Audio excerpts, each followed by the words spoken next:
Hello, everybody, and welcome to another episode of the Tinfoil Hat Club, the only show on the internet whose sole purpose is to piss you off. To piss you off at local government, to piss you off at state government, to piss you off at the federal government, to piss you off at all of them to the point you will get off your butts and take action. So hang around, folks, because here we go.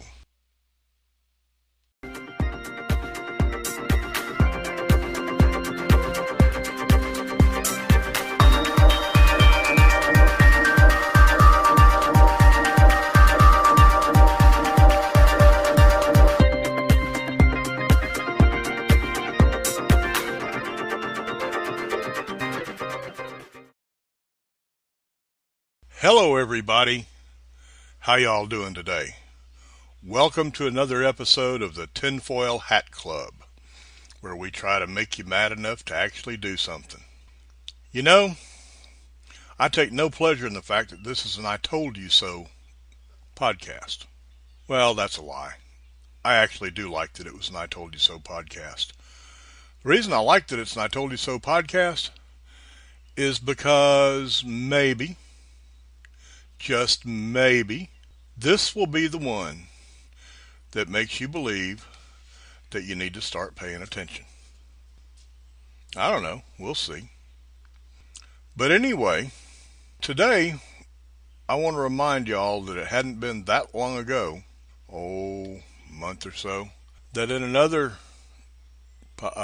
post on Common Sense Conversation, I pointed out the dangers of what's probably going to happen with all of our new gun laws.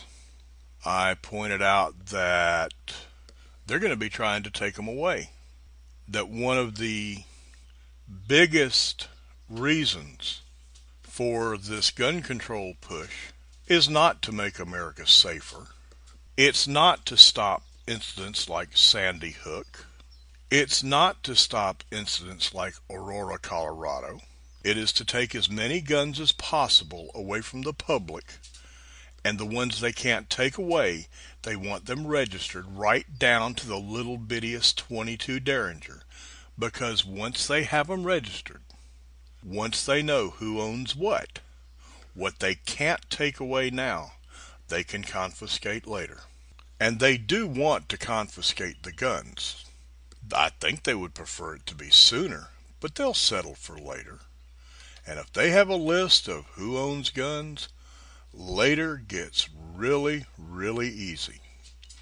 Now, if you folks think that can't happen, I want to tell you about a couple things that have happened in the last week or so.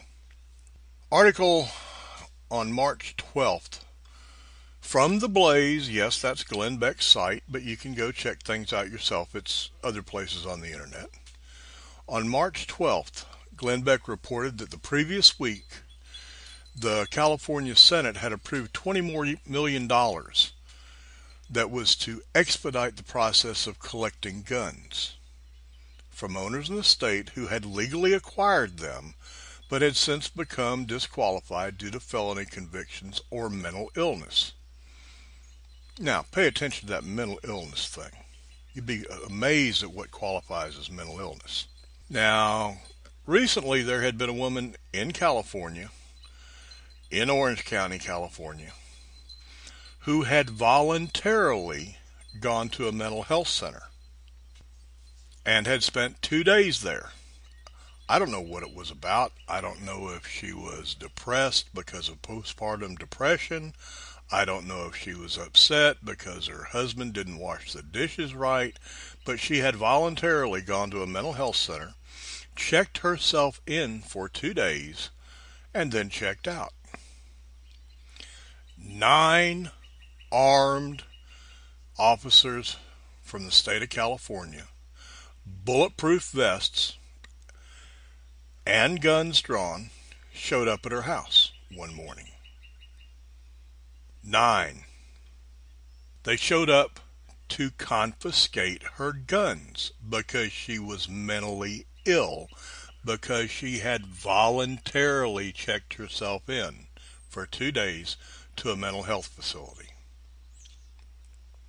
Not only did they take her gun that she legally owned and had registered according to the laws of California, they took her husband's guns away that he owned, that were registered to him, because they couldn't be in the same house with this woman whose guns were confiscated, though she had no due process, though no judge had said to take them away, simply because she had voluntarily checked herself into a mental health institution.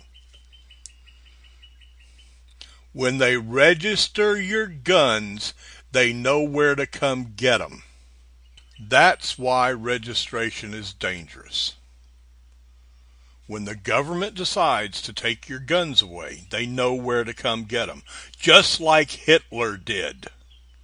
Just like the Castro brothers down in Cuba did. Just like Stalin did. Tyrants, dictators, oppressive leaders know that they cannot beat an armed citizenry, and they must take the guns away. And to take the guns away, they must register them so they know where to come get them. Now, if you think that was an isolated incident, let's jump forward. In New Jersey, in Franklin Township, New Jersey, a woman was arrested after she allegedly made threats about bringing a gun to a Gloucester County building where she was attending a public meeting on tax reevaluation. The police went to her house after the meeting and confiscated her two legally owned and registered guns. This was a law-abiding citizen who went to a meeting to protest the fact that her home had been reevaluated for tax purposes, contrary to law. They're reevaluating homes in New Jersey, reassessing the value for tax purposes by sending employees of private companies, a private assessment company, around to knock on the door and come look in your house. See if you have a little bit fancier light fixtures than average. See if you have higher dollar flooring than is normal. They can't go by the outside of the house like most places in this whole damn country do. They want to come in and look at everything. If your door handles are glass, they'll probably have them tested to see if they're pure crystal. The methodology sucks to start with. You have to let a government employee into your house without a warrant, with no accusation you've done wrong, with no due process, no judge saying they can come in. I believe that's a violation of your Fourth Amendment rights against search. You have to let a government agent or their designee who works for a private company come in and check out your house. Well, this lady wouldn't let them in. She was home alone with, well, not alone, she had her children, and she is Jewish. And the Jewish faith will not allow a woman to allow another man into her house if her husband is not present. So she told them no. This private company, this private assessment firm that wanted to force their way into her house by intimidation, intentionally assessed her house at a much higher value than it should have, just because she would not let them in. And there is evidence to back that up. Everybody who doesn't let them in gets assessed at a higher rate. So this lady went to a public meeting to protest the methodology that they were using for their assessing. She was told to sit down and shut up by the county's assessing officer. She decided it was time to protest. You know that First Amendment right for redress to make your complaints known to public officials? So she started reciting parts of the Constitution. You know, the part about unreasonable search and seizure, that she shouldn't have to let somebody in her house. The part about freedom of religion, where she didn't have to let a strange man into her house when her husband wasn't present because her religion forbade it. She didn't threaten anybody. The only people that claimed she did was the assessing company. To her credit, the lady who is the assessor, the tax assessor for the county, said she didn't hear any threat, and she was standing right there. Now, there were two employees of the tax assessment company that were there, and the male of the two got very intense. Matter of fact, the lady who was doing the protesting felt intimidated. She felt that if he had had a gun at that moment, he would have used it. She was scared of him. No other witnesses except for that son of a bitch said anything about her threatening. The tax assessment companies are lying bastards. Well, wait a minute. Tax assessing, lying bastards, it kind of goes together.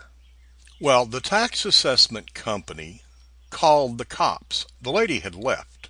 She was escorted out of a public meeting where you have a right to redress your grievances with the government. She was told to get out. And being a peaceful person, she did.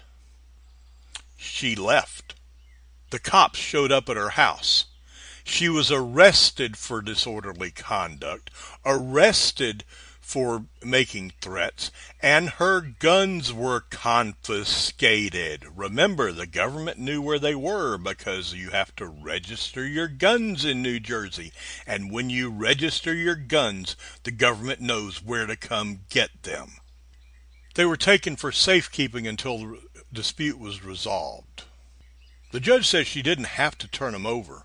But if she didn't, the bail would be set so high that her family could not afford to bail her out of jail. Since when is bail intended for intimidation? Since when is bail intended for punishment? She hadn't been convicted of a damn thing. So her First Amendment religious rights were violated because she's not supposed to let a man in her house when her husband's not there, according to her Jewish faith. Her Fourth Amendment rights were violated because they wanted to come in without a warrant to inspect her house under the cover of government authority.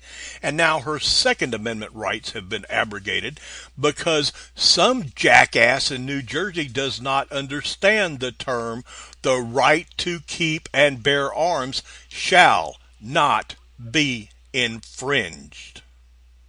That's why you don't register your guns, people, because the bastard government will come and take them away when they feel like it. That's why you don't let them know that you have guns. By the way, sort of on the same topic, did you know that there's a story in the LA Times that angry white men are more dangerous than international terrorists? I'll read you a quote from it.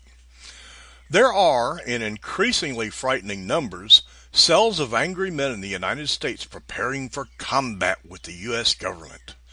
They are usually heavily armed, blinded by an intractable hatred, often motivated by religious zeal. Now, I've got some hatred. I got some hatred for people that stomp all over the Constitution and shred it. They are not jihadists.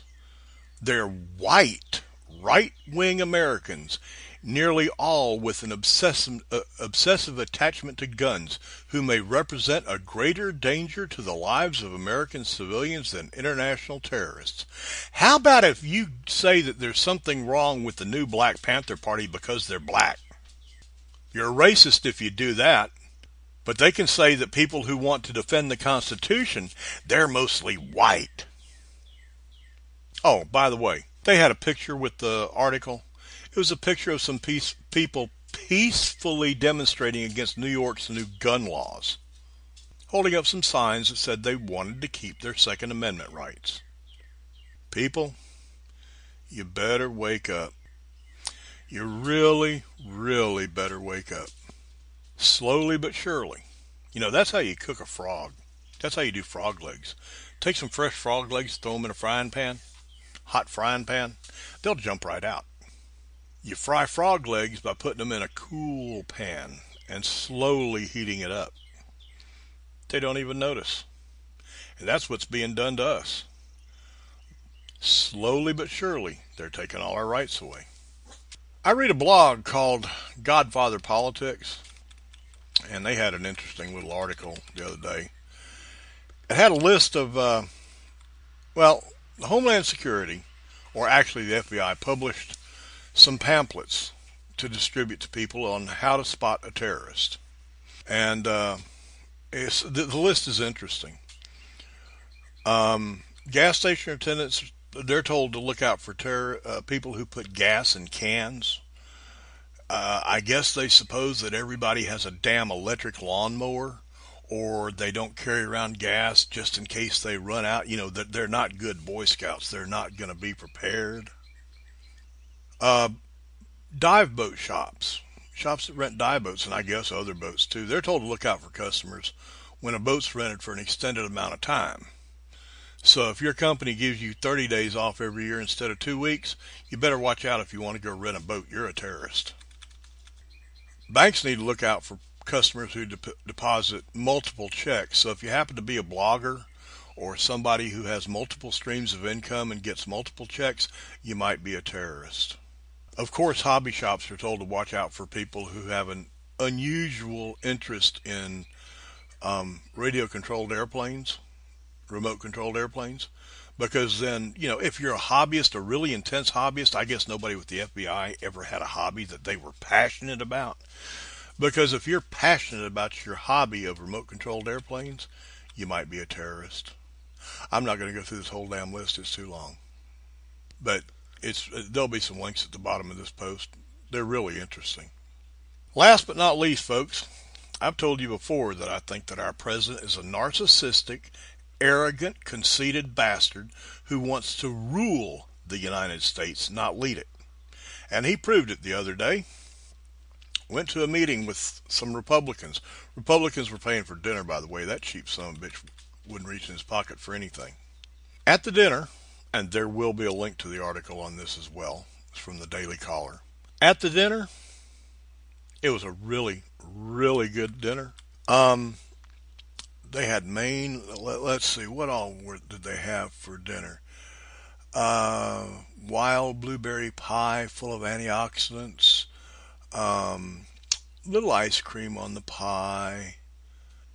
Susan Collins, senator from Maine, she said the president looked longingly at the pie and looked longingly at the ice cream and said he really would like to have some. But he couldn't because his official taster was not along on the trip. You remember back in the olden days when kings, people who had people that didn't like them, they always had tasters that ate a few bites of their food first. Then if they didn't fall over from being poisoned, then the king could eat. Well, our King Obama has his own taster, and that son of a bitch is paid for by your taxpayer dollars, folks. So I hope I pissed you off. I sure intended to. I hope I pissed you off enough that you'll pick up your phone, call your senators, call your representatives.